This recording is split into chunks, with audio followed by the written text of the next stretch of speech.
আসসালামু আলাইকুম রহমতুল্লাহি ওবরাকাতুহু। নগর কৃষি খামারের পঞ্চমতম ইনকিউবেটরের পর্ব শেষ করলাম। এবার পঞ্চমতম ব্রুডিংয়ের পর্ব বাচ্চাদের।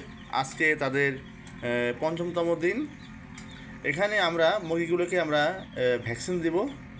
তবে যারা আমার নিয়মিত ভিডিও দেখেন বা ছোট খামারি ভাইয়েরা, আপনাদেরকে আমরা সবসময় উপদেশ দেই বা বলে থাকি আপনারা মুরগিকে সময় মতো ভ্যাকসিনটা দিবেন। বিশেষ করে বাচ্চা মুরগির যে ভ্যাকসিনটা পঞ্চমতম দিনে ও 21তম দিনে বিসিআরডিবি দুইটা ডোজ, তা আমরা সেই বিসিআরডিবি সেই ডোজটা আগে আমরা সরকারি যে টিকাটা সেটা দিতাম। কিন্তু সরকারি টিকাটাতে গুণগত মান ভালোই পাই, কিন্তু আমি বেসরকারি টিকা যখন দেওয়া শুরু করলাম তখন আমি এর গুণগত মানটা আরও পারফেক্টভাবে পাইছি। মানে এই টিকাগুলো একটা রোগের এগেনস্টও হতে পারে বা একাধিক রোগের এগেনস্টও হতে পারে।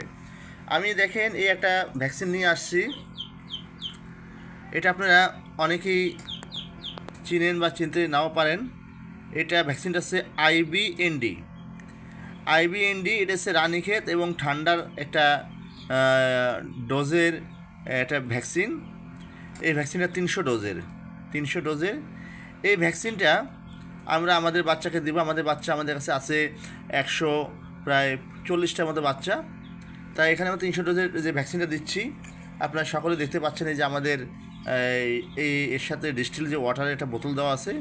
এটা 300 ডোজের জন্য দেওয়া আছে, যে 300 ডোজ লেখা। সবগুলোরই মেয়াদ দেখেন, মেয়াদ 2026 পর্যন্ত মেয়াদ আছে, জুনের। আর এই টিকাটার মেয়াদ আপনারা দেখেন, এটা অনেক ছোটো ছোটো লেখা তো, আর ক্যামেরায় যে লেভেলটা আছে অনেকটা সিলভার কালারের মতন, ক্যামেরা অনেকটা বোঝা যায় না। যে নভেম্বর 2026, এটা খুবই এগুলো বোঝা যাচ্ছে। এই যে 300 ডোজের সব কিছু মিলিয়ে আইবিএনডি যেটা ফিক্সড হয়েছে, এই যে নামগুলো দেখতেছেন, ভালো গুণগত মান সব কিছু মিলিয়ে আপনারা বুঝতে পারলেন এই ভ্যাকসিনটা। আমরা এখন এটাকে এই ভ্যাকসিনটাকে এই যে ট্যাবলেটটা বা যে ইয়ারা দিতেছেন এই ট্যাবলেটটা আমরা এখানে পানিতে গুলিয়ে এই ড্রপটা লাগিয়ে প্রতিটা বাচ্চার চোখে 1 ফোঁটা করে দিব। তো বাচ্চা ভ্যাকসিন দেওয়ার জন্য যে প্রিপারেশনটা নেওয়া লাগে সেটা আপনারা অনেকেই জানেন। আমি আপনাদেরকে আবারও রিপিট করে দিই। বাচ্চাদেরকে মিনিমাম 3 ঘন্টা আগে পানি বন্ধ করে দিবেন, তাহলে বাচ্চাটা ভ্যাকসিন চোখে দেওয়া মাত্র বাচ্চাটা খেয়ে নেবে বা ভ্যাকসিনে ভালো কাজ করবে। পাশাপাশি এদের সাথে ভাইটাল অ্যামাইনো দিতে পারেন। পাশাপাশি আপনারা লাইসোবিডি দিতে পারেন, তাহলে ভ্যাকসিনে ভালো কাজ করে। এই হচ্ছে ভ্যাকসিন দেওয়ার প্রসিডিউর। ভ্যাকসিনটা দিলে মুরগি একটু দুর্বল হয়, পরবর্তীতে ভ্যাকসিনটা অ্যাক্টিভ হয়ে গেলে মুরগিটা আবার সতেজ হয়ে যায়। আল্লাহর রহমতে অনাকাঙ্ক্ষিত ঠান্ডা এবং যে রানীক্ষেতের যে রোগটা, এটা থেকে পরিত্রাণ পাওয়া যায়। ছোটোখাটো খামারি পর্যায়ে যে মৌলিক যে ভ্যাকসিনগুলো করা প্রয়োজন, আমরা আমাদের এই পর্বে সেগুলো আপনাদের দেখাবো। তারই প্রথম যে ভ্যাকসিন বিসিআরডিবির ফার্স্ট ডোজ 5ম থেকে 7তম দিন এটা দেওয়া যায়, যে কোনো একদিনে দেওয়া যায়, কেউ 2তম দিনে দেয়। এই নিয়ে আমি কোনো বিতর্ক করবো না, সবগুলোই অথেন্টিক। আপনি যত সুন্দরভাবে যত সুচারুভাবে নিয়ম করে ভ্যাকসিনটা করবেন, ওটি আছে আপনার পারফেক্ট একটা লক্ষণীয় বিষয়। দেখেন ভ্যাকসিনটা দেওয়ার জন্য কতগুলো আইস বার, সব কিছু এলিমেন্ট এবং একটা স্টিলের আলাদা একটা ট্রে রাখা হয়েছে, কারণ ভ্যাকসিনটা একটা জীবাণুটা যাতে কোনোভাবে ছড়িয়ে না যায়, পরবর্তী আমরা স্টিল এটাকে আমরা গরম পানি দিয়ে ওয়াশ করতে পারি। সব কিছু পরিস্থিতি আমাদের ফিক্সড করা আছে, আপনারা সকলেই জানেন। আপনি যাদের স্টিলের ট্রে থাকবেন তারা একটা পেপার বিছিয়ে নেবেন। এগুলো আমাদের পূর্বে বিশদভাবে আলোচনা করা হইলো। এবার আমরা ভ্যাকসিনটা মিক্সিং করি। এখন বিষয়টা হচ্ছে, দেখেন ভ্যাকসিনটা ধরার আগে আমি যে বরফ দিয়ে বা হাতের টেম্পারেচারটা কমায় রাখছি। আপনারা সকলে জানেন যে ভ্যাকসিনটাকে অপারেট করতে গেলে 4 ডিগ্রি টেম্পারেচার উপর উঠানো যাবে না। এই যে আমার এখানে ডিস্টিল ওয়াটারে পানি আছে, ভ্যাকসিন আছে। দেখেন ভ্যাকসিনের ট্যাবলেট এখানে এখন আসতো আনাম। আমি কিন্তু যে সিরিঞ্জের পেন নিয়ে আমি এখানে হাত দিচ্ছি না, আমি এই যে এখানে হাত দিচ্ছি না। এটা আমি আশা করি দেওয়া মতো ঢুকে যাবে। যদি অটোমেটিক পানিটা নিয়ে নেয় তাহলে ভ্যাকসিনটা প্যাকেজিংটা ঠিক আছে। বিসমিল্লাহির রহমানির রহিম।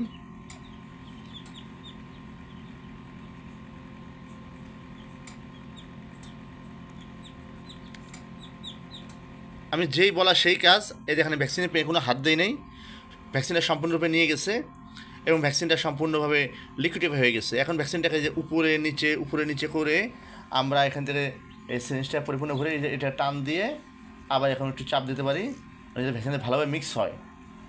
এটা একটা জীবন্ত জীবাণু, এটাকে আমরা লাইভ ভ্যাকসিন বলি। লাইভ মানে জীবন্ত একটা জীবাণু। এই জীবাণুটাকে এই 4 ডিগ্রি টেম্পারেচারে ঠান্ডা রাখা অবস্থায় মুরগিকে যদি দেওয়া যায় তাহলে কিন্তু ভ্যাকসিনটা আলহামদুলিল্লাহ ইনশাল্লাহ ভালোভাবে কাজ করবে, এটা আশা করা যায়।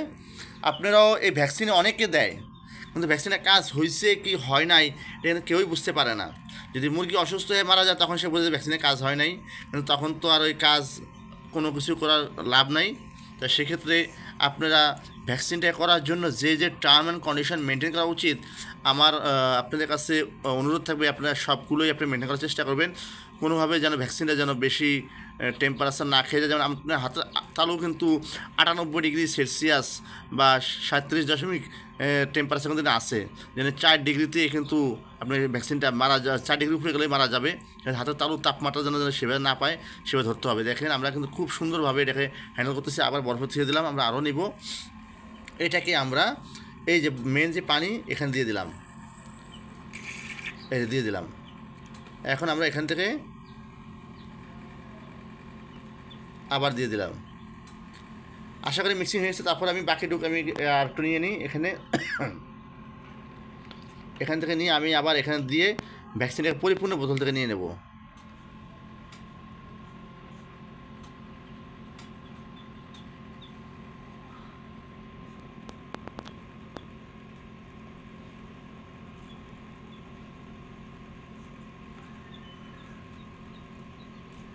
আপনাদের যদি কারো কোনো জিজ্ঞাসা থাকে, কোনো কমেন্টস থাকে, আপনারা আমাকে করবেন, আমি দেওয়ার চেষ্টা করব। তবে আল্লাহর কাছে লাখ লাখ শুকরিয়া, আলহামদুলিল্লাহ, যে সকল ভাইয়েরা বা যে সকল শুভাকাঙ্ক্ষী ভাইয়েরা আমার ভিডিও দেখেন, আমি এই পর্যন্ত কোনো ধরনের বিরূপ মন্তব্যের সামনে পড়ি নাই। এটা আল্লাহ তাআলার রহমত আর আপনাদের সুস্থ মন মানসিকতা। এবং আপনারা, আমি অনেক ভাগ্যবান যে আপনাদের মতো এরকম দর্শক আমি পেয়েছি। সবাই এরকম সুন্দর বা এরকম ভালো মনের দর্শক পায় না। আমি কখনোই আপনাদের দ্বারা কখনো অপমানিত হই নাই। আমি ভুল করি, সঠিক দেখি, যাই দেখাই না কেন আপনারা সবই পজিটিভভাবে নেন, আমাকে কারেকশন করে দেন। আমি আমার ওই ভাইদের প্রতি খুবই কৃতজ্ঞ যারা আমার ভুলগুলোকে খুব সাবলীলভাবে সংশোধন করে দেন, আমি সেগুলো থেকে অনেক কিছু শিখতে পারি। আর এই জিনিসটা অনেকেই বর্তমান বাজারে চলে যে ভাই আপনি পারেন না, আপনি কেন প্রচারে আসছেন, আপনাদের প্রচার না করলে পারেন। ভাইয়া, আমি এই জিনিসটা, এই প্রচারে আসার উদ্দেশ্য আমার না। আমার উদ্দেশ্য হচ্ছে বর্তমান বাজারে অনেকটা এই পদ্ধতিটাকে শেখানোর নাম করে অনেকগুলো ফেক আইডি বা কিছু চাটুকারী লোক আপনাদের ইউটিউব চ্যানেলে ঘোরাঘুরি করতেছে, যারা সাধারণ উৎসুক খামারি ভাইদেরকে এই উৎসাহটাকে পুঁজি করে বড় ধরনের টাকা হাতিয়ে নিচ্ছে। আসলে খামার জিনিসটা এতটা প্রফিটের জায়গা না, আবার এটা লসেরও জায়গা না। এখানে করতে গেলে আপনি যে মূল যে অস্ত্রটা প্রয়োজন সেটা হচ্ছে আপনি হাতে কলমে কাজ করে নিজে শিখারা। আর এই শিখারার নাম করে কেউ যদি আপনার যদি বড় ধরনের একটা টাকা নিয়ে নেয়, তাহলে আপনি খামার করার জন্য যে এনার্জিটা থাকে সেটা আপনার অঙ্কুরেই বিনষ্ট হয়ে যায়। তা আমার অনুরোধ, আপনারা নিজেরা ধীরে ধীরে প্র্যাকটিস করেন, অল্প মুরগি নিয়ে চেষ্টা করেন, এবং আমাদের কিছু কিছু দেখানো পদ্ধতি ভুল করেই আপনি সঠিকটায় পৌঁছাতে পারবেন। যে ভুল করতে না পারে সে সঠিক গন্তব্যে পৌঁছাতে পারে না। আর প্রতিটা খামারি আমি বড় বড় ডক্টর, ভেটেরিনারি সকলের সাথে আমি আলাপ আলোচনা করছি, যে তারা বলে যে আপনারা সকলেই আমাদের কাছে আসেন। প্রতিটা উপজেলায় প্রাণী সম্পদ অধিদপ্তর আছে, প্রাণী সম্পদ অফিস আছে, প্রতিটা অফিসেরই ডক্টররা আছে, বিভিন্ন কাউন্সিলর আছে, তারা বসে আছে আপনাদেরকে তারা সঠিক উপদেশ দেওয়ার জন্য। আপনারা কেন ইউটিউবের বিভিন্ন চাটুকারী লোকেদের কথায় মগ্ন হয়ে, তাদের কথায় প্রভাবিত হয়ে আপনারা কেন যে তাদেরকে পিএইচডি হোল্ডার মনে করেন আমি জানি না। বলাই আছে অসুস্থ হলে আপনি ডাক্তারের কাছে যাবেন। সাপের বিষ যেমন ওঝায় নামাতে পারে না, তেমনি কোনো ইউটিউবার খামারি পর্যায়ে পূর্ণাঙ্গ প্রশিক্ষণ আপনাকে দিতে পারবে না। একজন খামারি প্রশিক্ষণ দিতে গেলে তাকে অবশ্যই ভেটেরিনারি সার্জন হতে হবে, যে বিষয়ে তাত্ত্বিক এবং প্র্যাকটিক্যাল দুই বিষয়ে অ্যালাইন আছে তাদের কাছে যাবেন, সঠিক পরামর্শ নেবেন। হ্যাঁ, কিছু কিছু খামারি ভাইয়েরা আছে, তাদের অভিজ্ঞতা আছে, অভিজ্ঞতা আলোকে আপনি কোনো গাইড করতে পারবে, কিন্তু সে পূর্ণাঙ্গ থিওরি আপনাকে দিতে পারবে না। এটি হচ্ছে মূলত আমাদের মেসেজ। আমিও সেক্ষেত্রে আপনাদের জাস্ট গাইড করতেছি, আপনাদের ভিতরে যে অনুপ্রেরণা যেন উৎসাহিত আর বাড়ে, আপনি যেন হারিয়ে না যান, সেই চেষ্টাটাই করতেছি।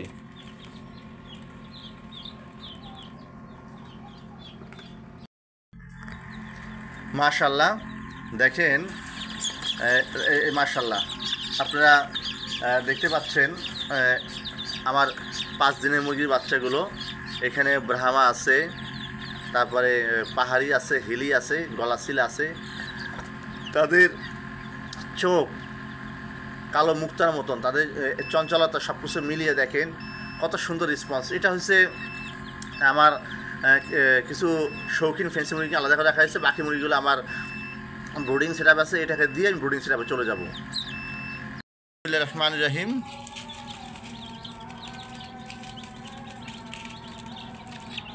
ধরে রাখতে হবে, ধরে রাখার পরে যখন এই যে খেয়েছে,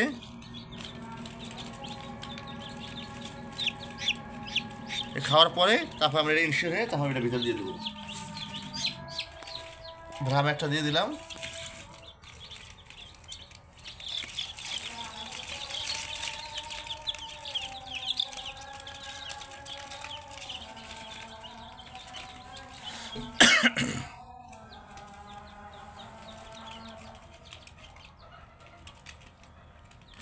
এই যে মুখে খাবে, খাওয়ার পরে হ্যাঁ হ্যাঁ খাওয়া শেষ, এই যে খেয়েছে, এখন দিয়ে দিতে হবে। মাশাআল্লাহ, দেখেন বাচ্চাগুলো কি চঞ্চল। আমার সেই পাহাড়ি মুরগি। এখানে আপনারা সকলে জানেন যে লাইজা আছে, হেজা আছে, তারপরে ঝুটি আছে, নন ঝুটি আছে, গলাশিলা আছে, সবগুলোই কম্বিনেশন আল্লাহ আমাদের এখানে আছে। এই জিনিসগুলো আগে আপনাদের একটু কাছ থেকে দেখাই। আলহামদুলিল্লাহ, এত সুন্দর একটা ভেরিয়েন্টের পাহাড়ি বাচ্চা কালেকশন। আপনি ঝুটিটা মুরগি দেখেন, এখন দেখতে পাচ্ছেন কিনা আমি জানি না। এই যে মুরগিটা, এই যে মাথার উপরে টোপর, এই ঝুটি, এই যে ঝুটি, এত সুন্দর ঝুটি তার মাথায়। আবার দেখেন এই যে এটা হচ্ছে হেজা, কালোটা, এটা হচ্ছে হেজা। এই কি দুরন্ত বানা করে, কি চঞ্চল। এগুলোকে আজকে BCRDB প্রথম 10টার টিকা দেবো। আলহামদুলিল্লাহ, প্রতিটা বাচ্চাই মাশাআল্লাহ অনেক সুস্থ এবং সাবলীল। যে ব্যক্তি আমাকে বাচ্চারা দিচ্ছে, আল্লাহ তাআলা দেখা যায় অনেক নেক হায়াত দান করে। এই যে লাইজা বাচ্চারা দেখেন, এই যে লাইজাটা বোঝা যাচ্ছে যে লাইজা, এই যে লাইজা, বড় জাতের লাইজা। এইগুলো এক একটা মোরগ যতদূর আমি দেখছি ওনার ব্রিডে 4 কেজি ওজনের মোরগগুলো আছে, মুরগিগুলো আছে 3 কেজি 3.5 কেজি ওজনের। আমি যে খাবারের কথা তুলতে যাই, দেখো কী অবস্থা করে।